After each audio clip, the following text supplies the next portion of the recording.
The real issue with regard to globalization and American competitiveness has to do with where the value is added. Which workforce is adding the most value where?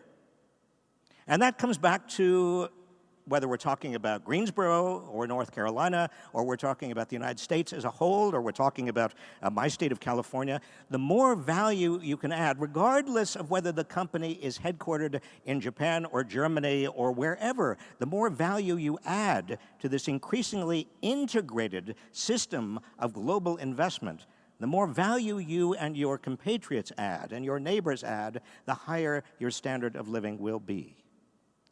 It is less and less about whose company owns what. It is more and more about where value is added.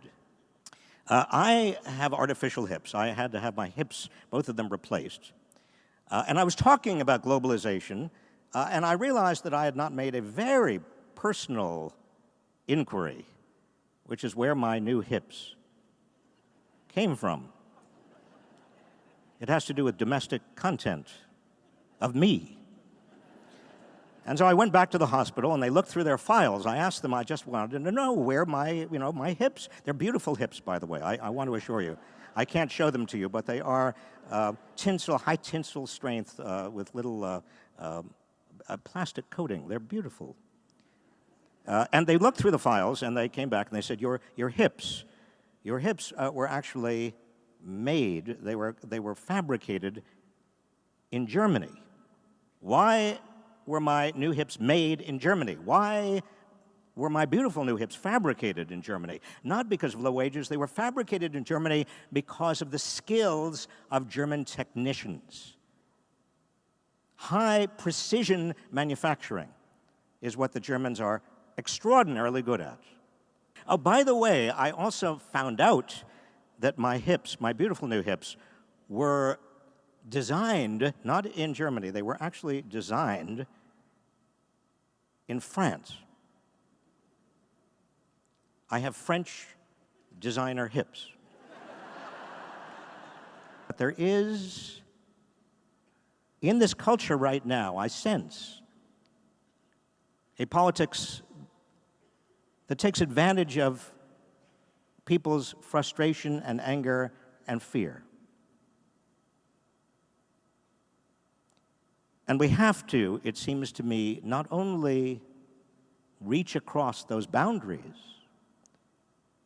and get out of our bubbles and our comfort zones and talk with people who disagree with us. That's the only way one learns. I tell my students this all the time. Don't simply talk to people who agree with you. You'll learn nothing. Talk to people who disagree with you. Then you will learn something, and hopefully they will learn something too. But we also have got to take seriously what history tells us over and over again, and should have told us by now convincingly. And that is that when a large and growing portion of your population is fearful, economically fearful, worries about their families, they are fertile soil for a kind of divisiveness that can undermine our society, undermine our democracy, undermine everything we believe in. We're not Democrats or Republicans. We mustn't see ourselves that way. We have to protect our society and we have to protect our democracy. That is our most important responsibility. Thank you.